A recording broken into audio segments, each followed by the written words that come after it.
Hello and welcome. My name is Hilda and I work in the Office of Civics and Community Services here at the Los Angeles Public Library. It is Black Maternal Health Week and we have an amazing presentation for you called Doula Who, Doula How, Doula What, Body Autonomy and Your Rights During Birth. This program is brought to you by Frontline Doulas. And Frontline Doulas is a perinatal health program that has connected over 700 Black families with Black doulas to their various programs in Los Angeles County, California, and the United States. Frontline Doulas is an uplifting generation of community doulas on the front line of birth in the Black community, co-creating, reclaiming family-centered narratives for generations to come. We will have a brief Q&A after the program, so please type your questions in the chat box and they will be answered during this portion. I will now hand it over to the Frontline Doulas Program Manager, Deanna Carpenter. Thank you, Hilda, and good morning and welcome everyone. Welcome to the Los Angeles Public Library in collaboration with Frontline Doulas Black Maternal Health Week event, Doula Who, Doula How, Doula What, Body Autonomy and Your Rights During Birth. My name is Deanna Carpenter, and I have the esteemed pleasure of bringing the program manager for Frontline Doulas. Frontline Doulas is a perinatal health program that has connected over 700 plus families, Black families with Black doulas through our various programs throughout Los Angeles County, California, and the United States, such as our Frontline Doula Hotline, our new California Black Doula Directory, and to quote one of our co-founders, we are inspired to do all of this because we believe that the revolution is in the womb.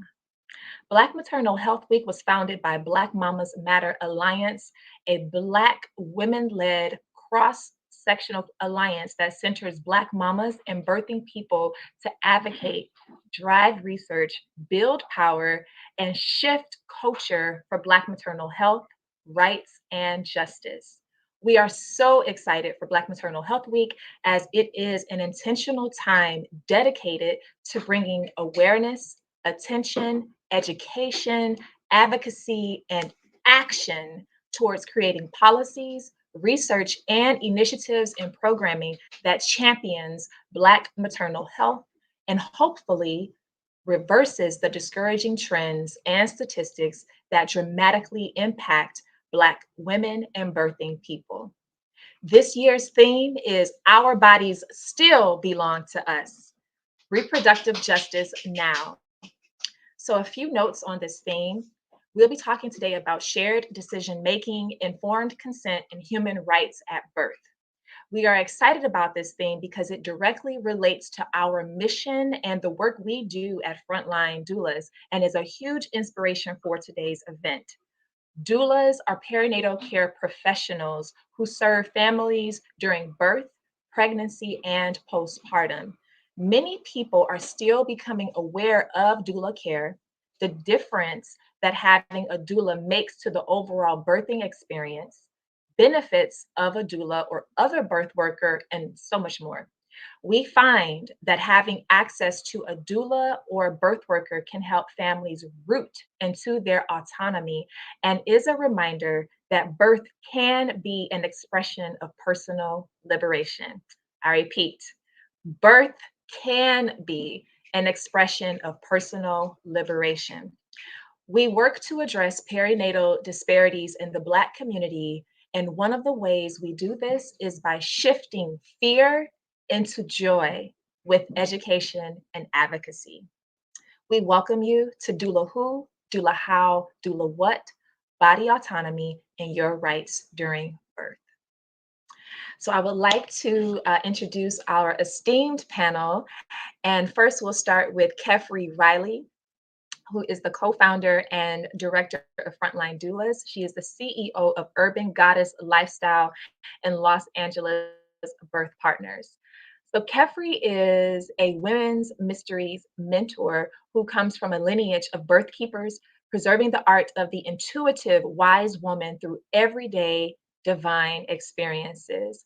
Her foray into the world of babies has its inspiration from 3 generations of Black birth workers and caregivers, most honorably her paternal great-grandmother, an African indigenous grandmother midwife from the Deep South.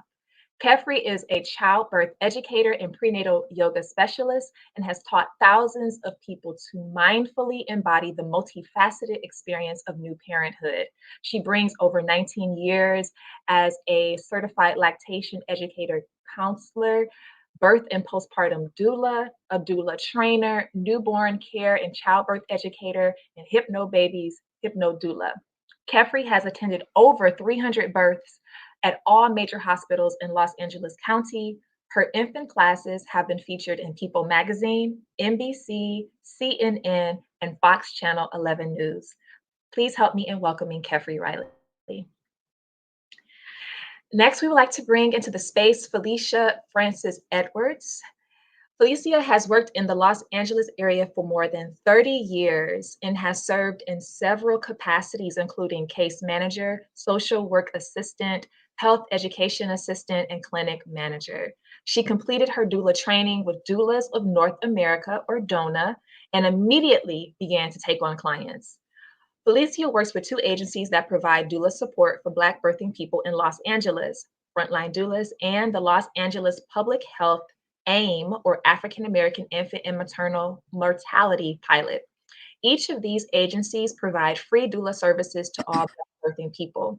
As a doula, Felicia has attended over 150 births. She feels that it is a sacred honor to serve pregnant people. She sees working as a doula as a calling that allows her to support the families she serves.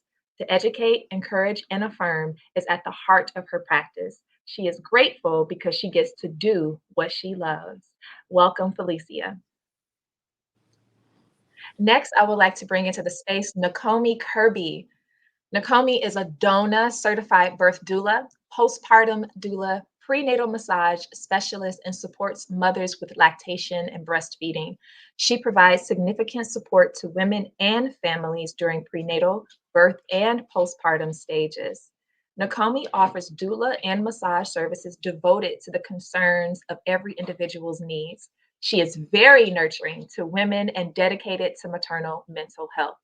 Nakomi pays special attention to signs of postpartum blues or depression during the prenatal and or postpartum period to give gentle suggestions for care that encourages quality mental health for the well-being of mother, partner, and baby. In addition to her private practice, she is committed to serving the Black community and was the first leading doula of Frontline Doulas during its inception in 2020 during the height of COVID-19, accommodating families virtually. Within her community, she took the initiative to do a diaper drive collective by raising money for all Frontline Doula families and other Black families in need, serving over 50 families. Welcome, Nakomi. And last but definitely not least, to round out our panel, we have Amira Bashir. Amira is a full spectrum birth worker and one of our frontline doula hotline doulas. She believes in autonomy, agency, education, and support for any and all outcomes, including abortion, miscarriage, and the like, for all birthing folks. With a background in social work, she is specifically trained in trauma informed care, patient advocacy, and harm reduction. She serves all identities, but has deep experience working with both the Black diasporic community and Muslim families who are looking for birth support that is inclusive of their lived experiences. She believes in dignified reproductive care experiences that meet the family's specific wants and needs. She strives to encourage families to personalize their support and planning to the energy of their family dynamics. Please welcome Amira. Thank you. Thank you so much, Deanna. And I am so happy to be able to introduce you, my beautiful sister, Deanna Lynette Carpenter, who is a healing artist, creator of She Who Builds, a platform and community that supports women in confidently architecting and building a holistic life of their imagination. And she is our Frontline Doulas program manager extraordinaire. She's on a mission to inspire healing, which she describes as a remembrance of and returning to one's truest self. Deanna is the author of two books, Lessons from the Fall and In My Solitude. In 2018, she released her first album, Tsunami.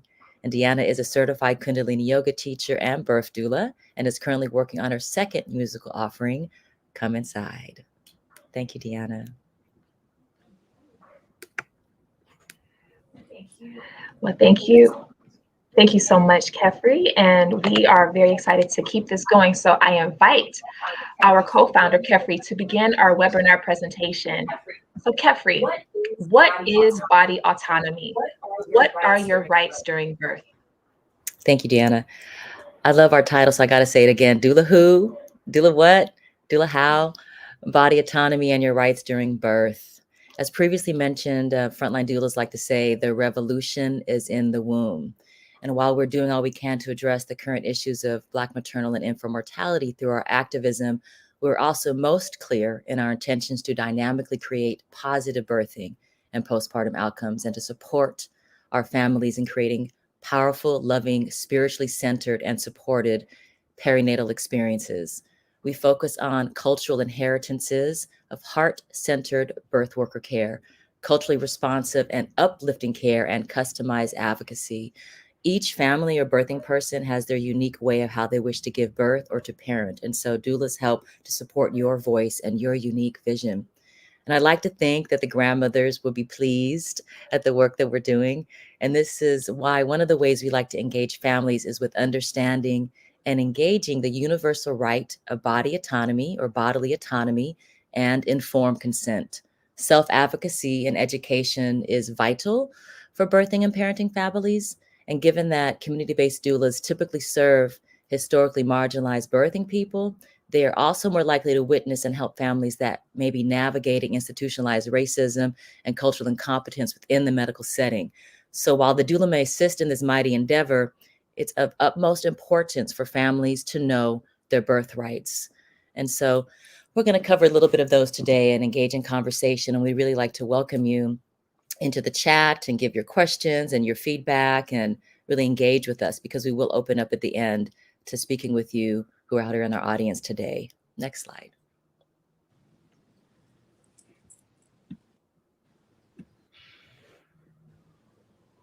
What is body autonomy or bodily autonomy? Body autonomy is the freedom to make decisions about your body, free from threat, violence, manipulation, fear, or coercion. Body autonomy is having agency over how you express yourself, who you love, and the right to make decisions for your own health and your own well-being. And we want this for all birthing families and postpartum families. Next slide. Now, these aren't all your rights during birth and postpartum, but here are a select few of them that we wanted to really highlight. And by all means, if any of the doulas really feel called to speak out about one of these that pop up for you in this slide or the next, please just unmute and share. Here are some of your rights during birth and postpartum. Your right to informed consent, to know the risks and benefits and alternatives of any procedure. The right to accept or refuse medical services. All you have to do is say yes or no, and you have the right to be heard. You have the right to know how you wish to give birth, where you want to give birth, and who is with you during your birth.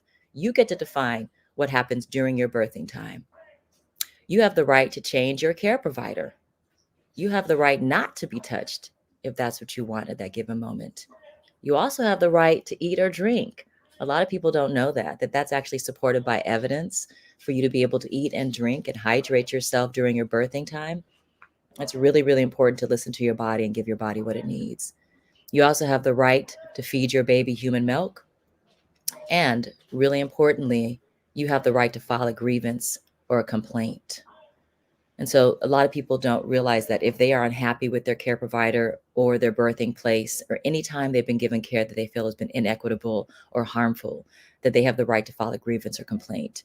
And these are really, really important rights that you have and that we wish to observe. And we're really grateful for the Birthing Rights Bar Association for bringing this to light. And there's a few resources we have at the end of the presentation so that you can dive a little bit deeper.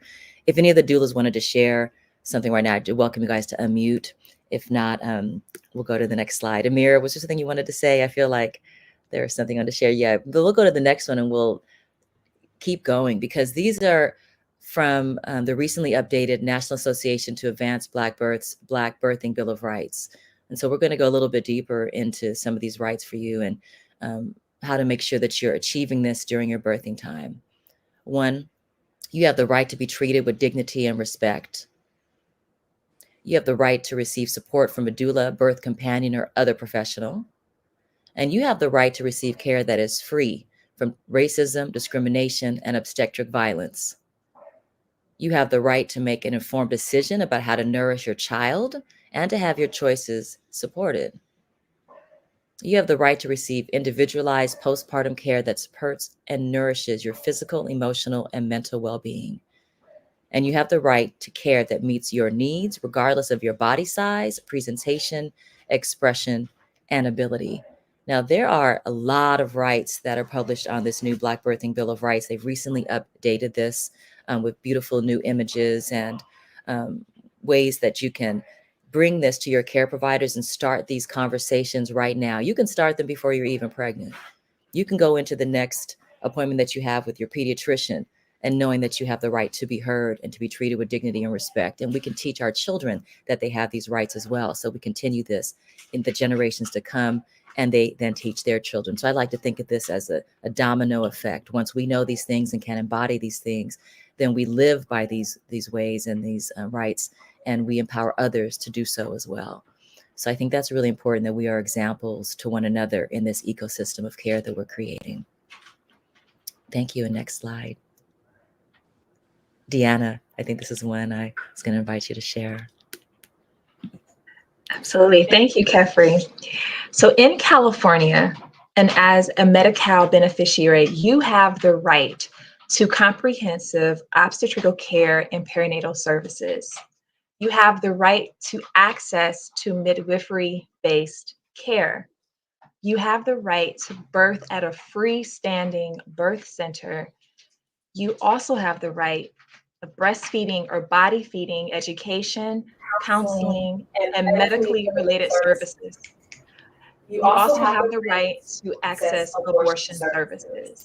I really want us to look at this and how important this is, because this is not only this ain't available in every state, for one. Not everybody has the right to this. And as we know, they're contesting some of these things right now in various states. So California is actually quite radical in that way. But also a lot of this has been done by Black activists and advocates, and to make changes in policy and legislature. So this is a history of advocacy and reproductive justice. And so if you are a Medi-Cal beneficiary, or indeed anybody who's receiving medical care in California, please make sure that you request midwifery-led care. That's one of the best ways to have the safest birth. If you're a low-risk birthing person, midwifery-based care is your right, and you should be able to have that covered by insurance to be reimbursed or covered fully, especially if you're under Medi-Cal.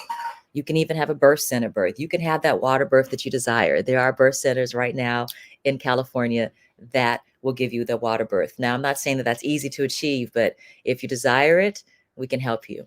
As well, help with feeding your baby, even help to ending a pregnancy or with a pregnancy release. You are not alone. You should be able to have the dignity and respect of getting what you need for your body and making those decisions for your body. And that's what body autonomy is, for you to know what you want, to vocalize that, to be heard with dignity and respect, and to have your care team work with you to make shared decisions. So this is not something they're projecting on your body. You have sovereignty in how you wish to be treated and how you wish to be cared for. And so this is turning, the tables a bit. You don't go into your doctor's office and immediately fall into the hierarchy anymore, that somehow they have more power over you, your body, or your family, or your choices. Now you hold the power, retain the power, and know your rights, and ask and even demand, if necessary, for what it is that you want.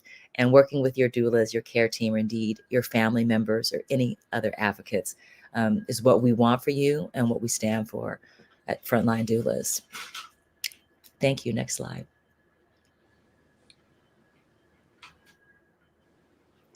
These are some resources that we compiled for you for informed consent and your birth rights. As we shared from a previous slide, from the National Association to Advance Black Birth, the Black Birthing Bill of Rights is available here at their website, www.thenabb.org.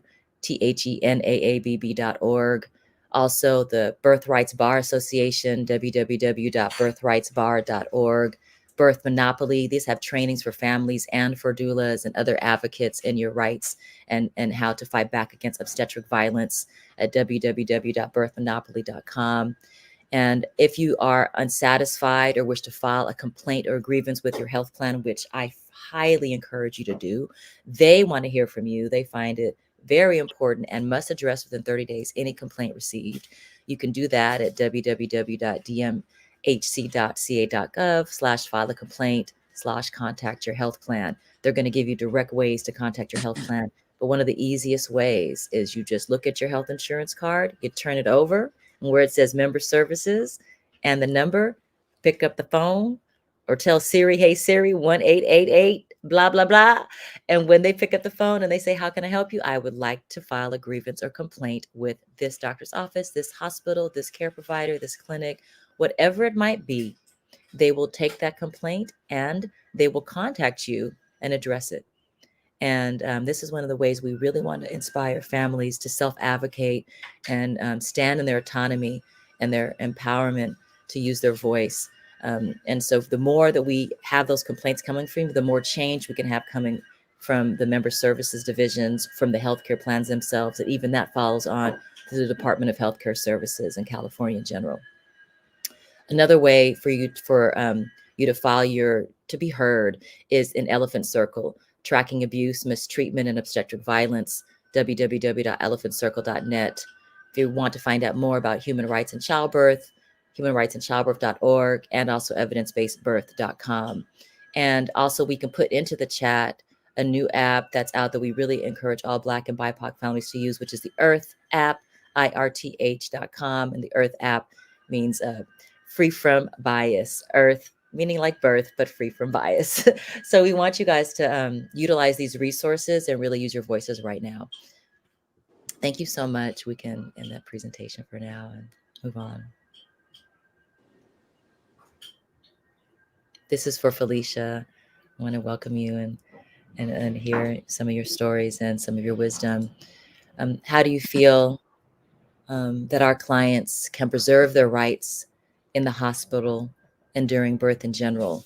So what have you found to be most important to your clients, and how can your families navigate their human rights at birth? And please feel free to give an example of a client who you found really used their voice or was able to navigate this during their birth or postpartum time. Thank you, Kefri, for allowing me to be a part of this experience. I have, as you mentioned that, a particular experience comes to mind. I had a client who was unhoused, was living in a shelter, alone, was not in any relationship with the baby's dad, also having no family in Los Angeles at all. And so she really struggled because she had all these things going on. But one of the things that was so wonderful was watching her have her voice and being able to speak up and self-advocate. One of the things that came up is she felt that something was going on with her body. They tested, they didn't see anything. She insisted again, listen, something's going on. I don't feel comfortable, something's up. They tested again and found out that she had a sexually transmitted disease that required her having a C-section. So that type of advocacy in that moment was the difference between a poor outcome had the baby been born vaginally. But it goes on beyond that. So in the postpartum period, she developed preeclampsia, which is high blood pressure in a pregnant person. She developed preeclampsia and was treated with magnesium sulfate. The medication, magnesium sulfate, is kind of difficult sometimes on the body. And often if a mom is on magnesium sulfate, they're not allowed to really care for the baby. But the problem was she didn't have anyone at all. And so it was at a point where it was a risk that if she didn't find someone, basically the baby would have to go into foster care. So she, once again, very strongly was able to advocate for herself, to talk about her autonomy, to talk about the safety of her baby, to talk about how systems should look to meet the needs of people who are having experiences that are atypical. And so as a result, she was able to get someone to come in and to sit with her during that time, her postpartum period. She, to me, was a perfect embodiment of self-advocacy, having a voice. She was so empowered. And you, as I share the story, you see all these instances where she had to use her voice. First about testing, then about the issue with the preeclampsia in her baby, and then finally with the baby not going into foster care. So it has been an amazing thing. And I think that one of the most powerful things as a doula is that you can provide that. So it's something that if possible, and especially now with the new Medi-Cal benefit, that many more people will be able to access doula support so that you can be empowered through your work with your doula, and you can be empowered as you learn more and more about your rights. And then one last thing, when we talked on the list about informed consent, I really drive that home with my clients, and we use something that's called BRAIN. So benefits, adverse intuition, and wait, need time. And so I talk to my clients about those things. So when a provider makes a suggestion, you can say, how will this affect me? How will this affect my pregnancy? How will it affect my baby? There's a recommendation. How would this benefit me? How will it benefit my baby? And it kind of goes on. So the power of informed consent really helps a pregnant person be in a position to be able to advocate, and also to even kind of help educate the people that she comes in contact with. So thank you. Felicia, did you find that you were welcomed into the birth room? Did they, how did you directly, because we can't speak for our clients, right? We Right. can't necessarily, sometimes we might need to if they're in the middle of a surge or a pressure wave. They can't speak because they're in another state of mind. They're giving birth and they need somebody to be their voice. Yet we get to know them before they're giving birth, right? We get to know what their desires are. We develop a relationship with them and we understand them a little bit more, and maybe then, and have more time with them, right, than their standard care provider. So how did you feel that, how were you welcomed into the birth room and being seen as part of the birthing team? Because I know that, I remember this client and how integral you were to supporting her in uplifting what she wanted and demanding what she wanted, and eventually creating this powerful support network around her and her new baby. My experience with her case was, from the very beginning, I was really perceived as part of part of her team. And I was able to so if there was instances about things that she had concerns about, I would do things like saying in front of the healthcare provider, tell them what you told me, the problems you're having, or the questions that you're having. Share with them your concerns. Also, another thing I would do, I would in turn do this. So, you have a concern. Do you want to say something, or do you want me to speak on your behalf? And even in speaking on their behalf, it's still from a place that I'm speaking on behalf of the voice of that parenting and pregnant person, not that I'm replacing their voice, but kind of magnifying their voice to make sure it's heard. So that's been my experience. Now, it hasn't always been that way. There's been times in hospitals where there's been a lot of pushback about doulas and wanting to kind of treat doulas like glorified visitors. But we're seeing now, with all the things that are going on, we're seeing more and more people being able to take advantage of doula support. And I think that as a result, and the work that we've done frontline and being out there, we've really been able to make a big difference. You got that right, girl. I agree, Queen Felicia. You've been a main part of that with your powerful presence and your intentionality with your clients. And thank you for sharing how we can really allow our clients' desires and wishes to take front stage, center stage, especially where this client, I remember them, they were in transitional housing.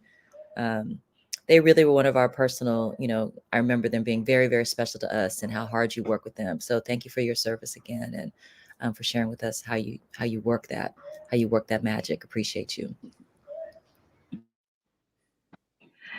And so we would like to bring in Nakomi for this next question. So Nakomi, can you share some ideas and examples of how doulas can prepare families so that their birth rights may be observed? How can they work with their providers and family to create the birth that they desire, such as hiring a doula, creating a birth plan, talking to providers before the birth or other? How can partners or family members even help?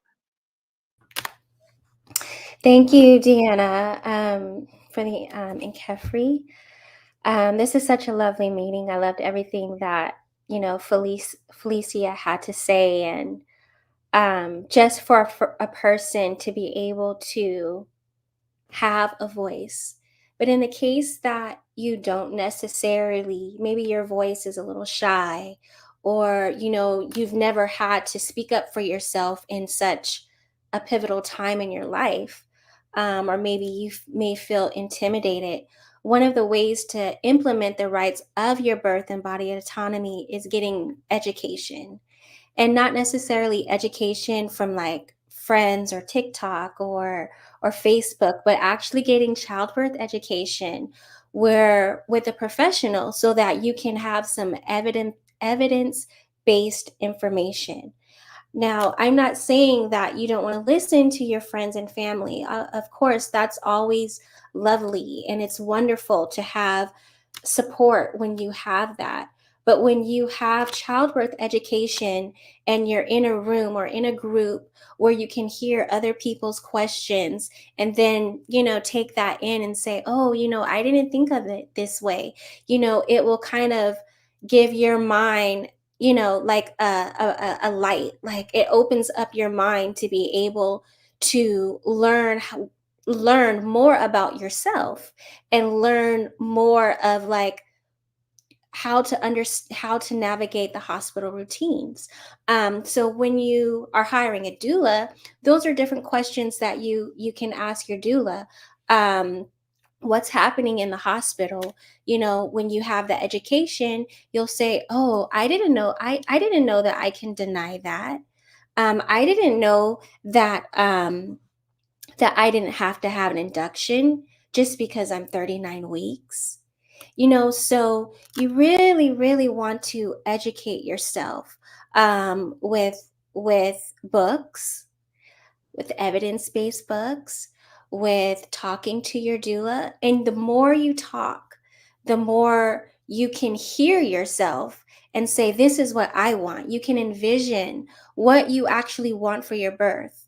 Sometimes, if you're a shy person and you don't necessarily know what to say, and you're talking to your doula or your friends, not your friends, your family member, the person that's going to know that can advocate for you, then maybe if you feel like your voice is shut off, or silenced for whatever reason, maybe you freeze up because that's just the type of personality you have, then you've already expressed it to your doula. You've already expressed it to the one who's advocating for you in the case that your voice does go silent. But understanding your rights, understanding this is what I want, being able to speak it to the person who's advocating to you. And also, it's really important that you do talk to your doctor prior to having the birth. Then you'll get to see, well, hey, is my doctor actually listening to me? How is your doctor responding to you? Are they rushing you? Are they saying, okay, yeah, I totally agree with that. I'm fine, as long as, I would love to be able to change positions while pushing. You don't have to push on your back. I know it's our medical routine to say just push on your back, but if you want to push standing up, or if you want to push upright, let's try it. Let's give it a go. Not shutting you down completely. So really being able to educate yourself as much before as you can. I would say that will give you the best way to be able to use your voice and implement your rights. I did have a mom that was, for an example, I did have a mom. She was a very shy person. She had some trauma prior to the birth, in her years, like years before, not even something that was recent, where she specifically wanted to not have any males present. Now, she was never able to express that, whether she was sexual abused, whether she was verbally abused, but it doesn't matter. What matters is I don't want to have any males in the room while I'm birthing, even if I'm dressed, even if I'm fully dressed. I don't want to have any males in the room. So we have to respect that. Even if the male is asking you a question, even if the male is saying, well, I'm not going to touch you, but I don't want any males in the room. So let's listen to what we want. Let's speak up for what we want. And if we personally maybe have like a little frozen in ourselves, then that's why doula advocacy or family advocacy is very, very important. And you have that right. You have that right. So so I did have to actually speak up for the mom, because she just couldn't do it. She couldn't say, I don't want this male, even though the male came in and we put a sign on the door, please no males in the room, and they still came in. And so, you know, it's just, as a doula, and this is why I say sometimes as a doula, sometimes you have to really give that pushback, to say, this is really what my client asks, and we need to respect that. So I just want to thank you for allowing me to share. And I just encourage everyone to really educate yourself prior to the birth, so that you understand what you deeply want. And you can imagine yourself having a beautiful birth, whatever birth you want, wherever you want it to be, even if it's in a hospital. You can have that beautiful birth without being intimidated. You can have that beautiful birth speaking up with your family, with your doula, or for yourself. Nakomi, I know that you help create hundreds of beautiful births with your beautiful self, with your wonderful soul. So grateful for your service. I think one of the birthrights you were talking about is being treated with respect and dignity. Also, to choose who you want in the birth room or who you do not want in the birth room. And what we find is, in these systems, in this Western medical industrial complex, that is these birthing hospitals and what's typically the birthing institutions that exist in the major cities, and it's not your home, right? This is a place that has rules, regulations, and policies. Yet our rights as the healthcare consumer are primary. We just don't realize that. And so doula and your childbirth educators and the advocates in the community can really help families center their voice. And what I'm also hearing is that they put a sign up, they talked, they prepared, and still people were being disrespectful, and so your presence really helped them. Because what happens, and I wanted to ask you this, Nakomi, what happens if our families are afraid, if the birthing person has fear, if they don't feel safe, if not being treated respectfully? The whole body changes and shifts. The whole physiological process, the chemical and hormonal process that's happening during birth stops. And then therefore it may have an adverse birth outcome. That literally can change an outcome if our families don't feel safe and supported, because they can't relax into their primal state. So I wanted to ask you about that. I know that you're a massage therapist and worked with pregnant people for a very long time. Did you notice how it changed once you felt safe, or the importance of birthing people to feel safe, and how fear can affect our births? Yes, absolutely. I did notice a change, and she was just so grateful, to be able to have someone that could stand up for you, because not a lot of people have someone that has their back, in such this moment. This moment is so sacred, and it's very vulnerable.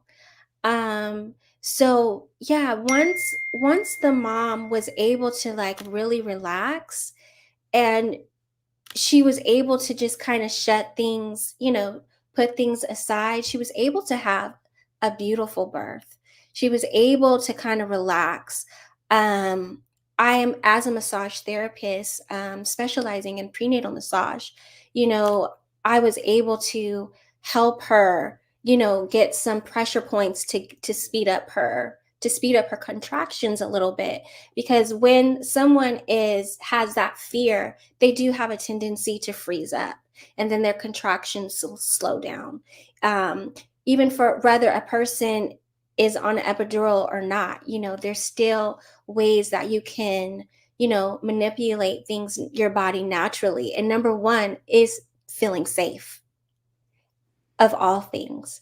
Even if no one touches you, feeling safe, it just allows for your jawline to relax, which allows for your pelvic cavity to open up and relax as well, for the baby to come through. So that, I will definitely say, um, thank you for asking that question, because when a person does feel safe, they can have that beautiful birth they want.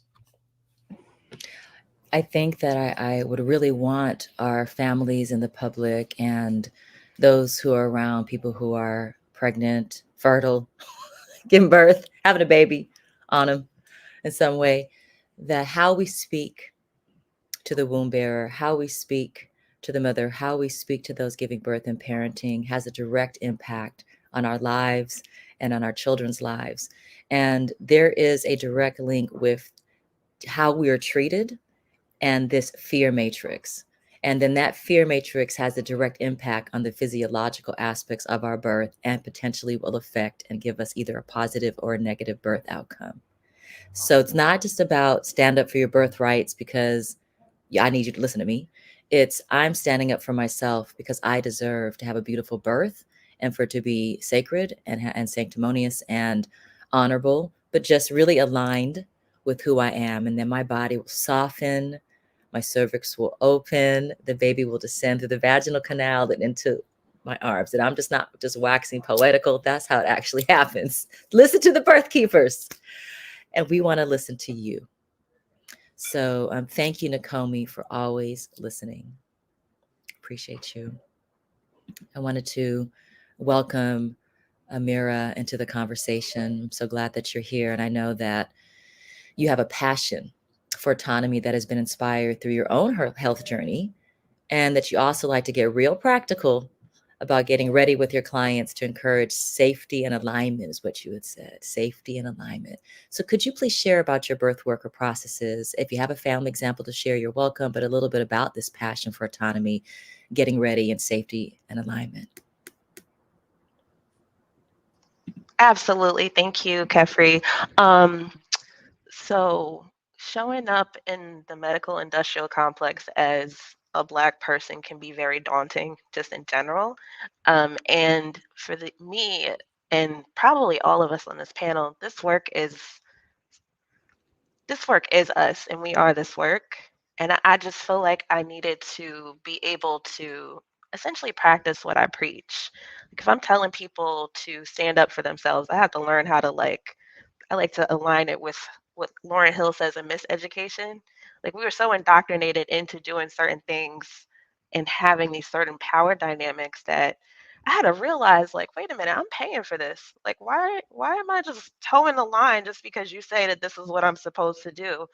So just something as simple as declining a service took a lot of bravery for me, I've realized, because there was a lot to unpack and essentially like deprogram and give myself that miseducation.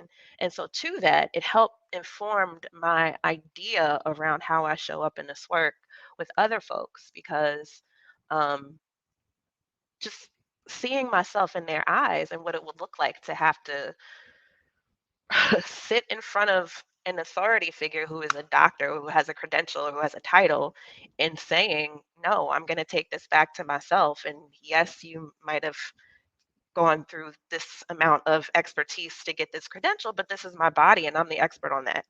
Um, And so to that, an example that comes to mind is recently I just had a family who came to me. Specifically, they wanted childbirth education, and childbirth education is my favorite thing in the world. One of my mentors says applied knowledge is power, so she tweaked it a little bit.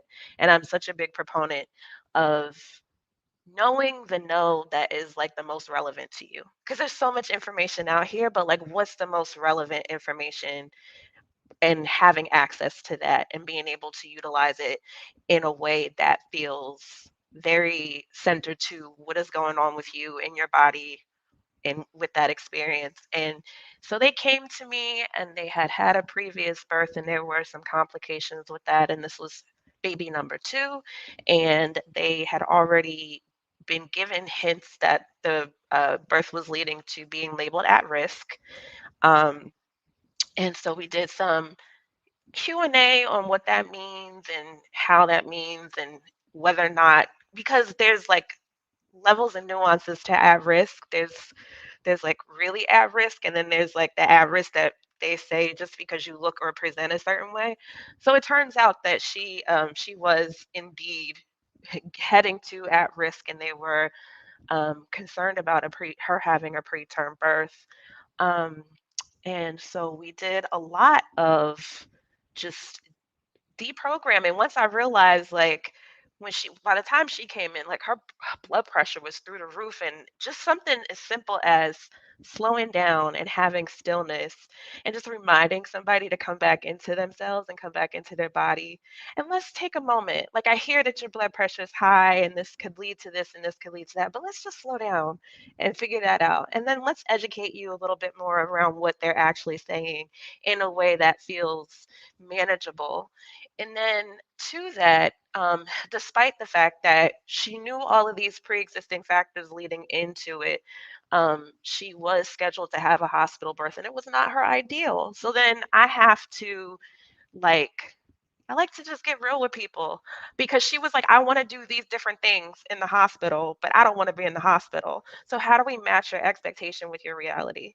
Right. So doing the things that were mentioned previously, like going over your different options and your risk and the alternatives, but also like sharing my experience with her in a way that didn't feel too subjective of what it would be like to birth at that hospital.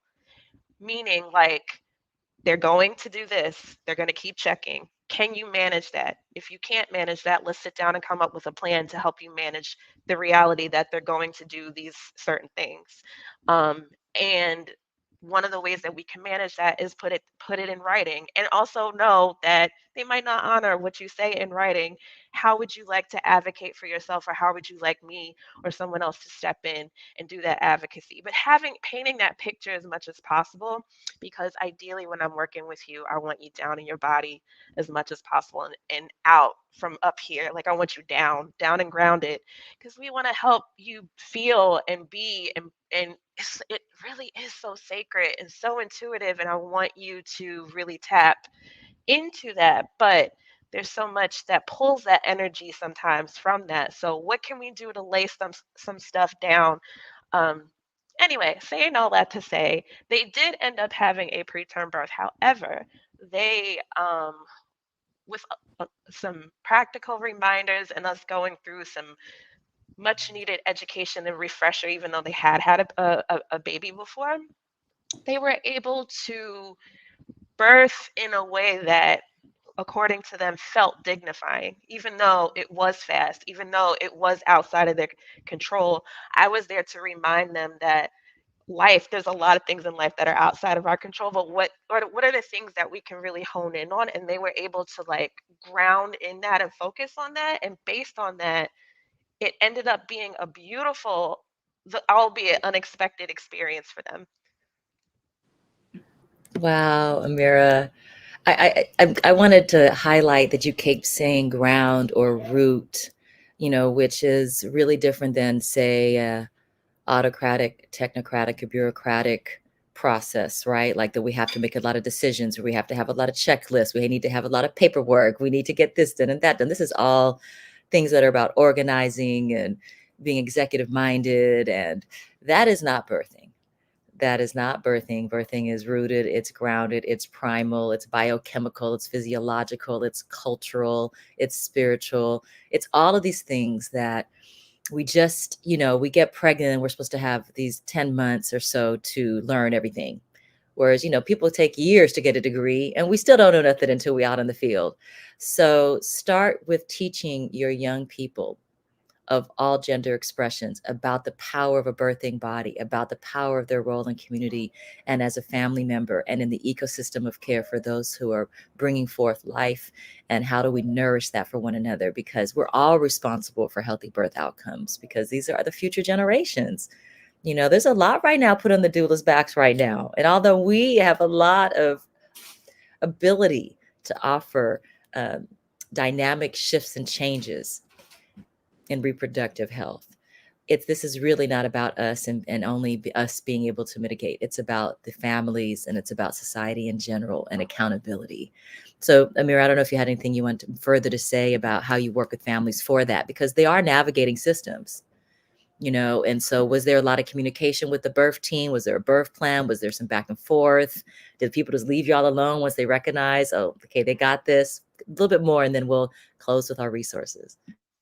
So I want to piggyback to Nakomi's point about speaking ahead of time, and um, we do have kind of that autocratic system. So I will balance the both. I will recognize that we are in this system that requires certain types of like organization and tools and things like that. Let's do that. But I also want to remind you that you are human and you have a body, and there's a much deeper process with that. So I can contain the organized parts and we can go over that together. And what that sometimes looks like you said, encouraging folks to do, for example, a hospital tour ahead of time so you know what you're walking into pretty much. I like to encourage doing birth preferences sort of simultaneously with the childbirth education, with also having the dialogue with your provider, because you may have ideas around what you want, and that might not even logistically be available at the hospital that you were planning. So it may be that you want to inform your decisions based on that. Like, is it worth it to continue to birth there if, for example, they don't have nitrous, for example, as an option? And nitrous is something that you were thinking about for pain management. So having this ahead of time, I believe, and it's been my experience that getting that out of the way can help folks have that presence to be more down in their body. Like, I'll even go so far as to even speak about death and preparation around and how to honor death, so that um, we can name it, that as informed and as educated as I can get you, I don't have control over this process. So, and this is a full process. This isn't sectioned off, even though they try to make it that way. Like, when I'm working with you, I'm seeing the full trajectory from your conception and learning more about that, and learning more about you all the way through to your postpartum. And I hold the space for those different nuances so that when we can bring them up, I like to do it ahead of time to get you prepared so that if and when your brain does that mental gymnastics at some point in the labor, you could say, you know what, but I had at least one person I felt safe enough with to kind of map this out. And it's not up here. It's on a paper, or it's in a place, it's contained. So yeah, I'm just a big proponent of trying to get that in ahead of time as much as possible, if possible, realistically, because it's not always available. But when you can, preemptively having those conversations ahead of time and getting that knowledge ahead of time to get yourself prepared. You brought up something that's really important that birth workers bring home, and it's the cycle of life. And addressing that is not, it's about birth, life, death, and rebirth. It's not just one thing, it's all the things. And kind of desensitizing that and then humanizing that, and bringing that wisdom into the space is so important. And I value you so much for bringing that to light right now. In addition, I think that you brought up two very important rights at birth, which is you have the right to change care providers. You have the right to change the location of your birth. Believe it or not, all you do is make the call and find somebody else.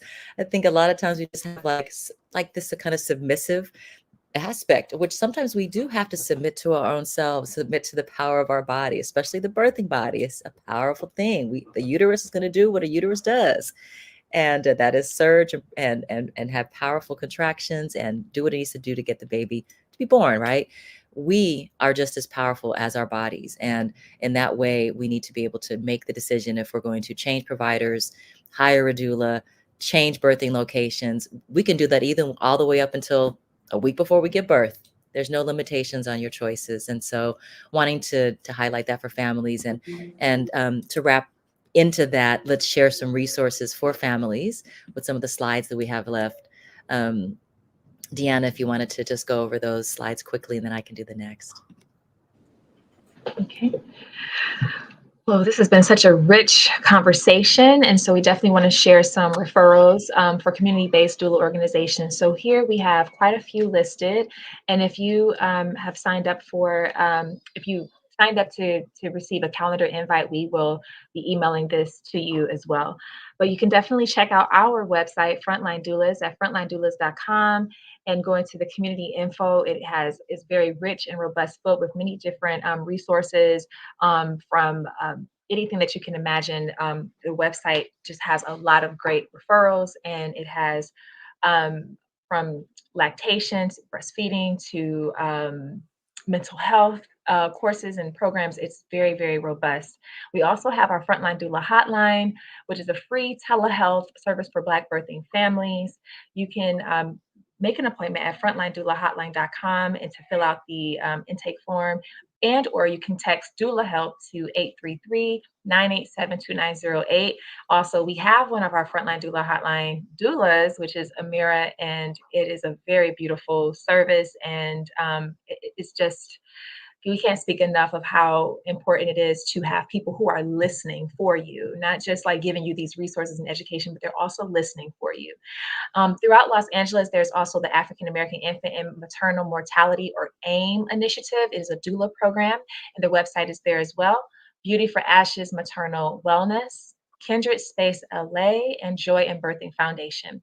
In the Inland Empire area, which includes Riverside and San Bernardino counties, we have the Sankofa Birth Workers Collective of the Inland Empire, also the Doula Access Program, or Riverside Community Health Foundation.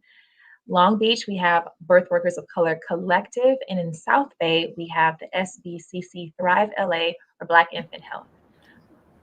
Thank you. Thank you, Deanna.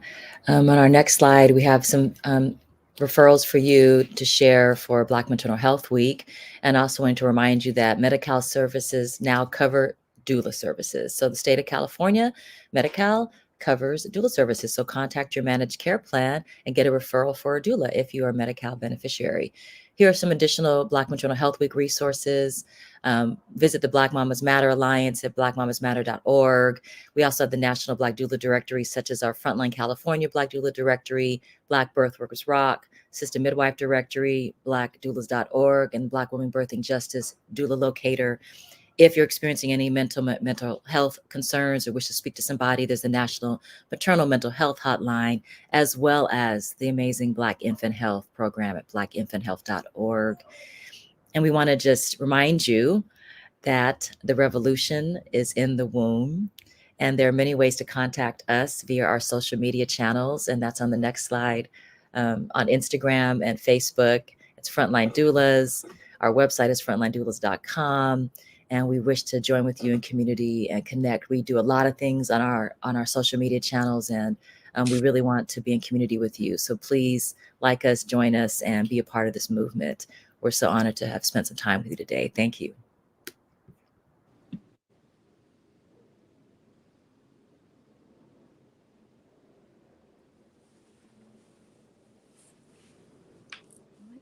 Okay, I keep getting muted. Okay, what an amazing presentation. Thank you so much, Frontline Doulas, for all that information. Everybody said something like that was an absolute gem, but I wanted to highlight something that I heard Kefri say, because that's the one that I remember and I wrote down, is that you start with teaching young people about birth and birthing and how important that is. And I feel like that's so important to get out there, is that education on birthing is for everybody, not only birthing people. So thank you so much for all of that. And it looks like we don't have any questions, and probably because that was so thorough. And so if you missed the presentation or any part of the presentation, don't worry, this will be on the YouTube channel for LAPL, so the same place that you came here, it will live here. Also, please look out for in-person workshops with frontline doulas coming soon to a branch near you, sometime in June. And thank you all so much for tuning in. Have an amazing day. Remember, the revolution is in the womb.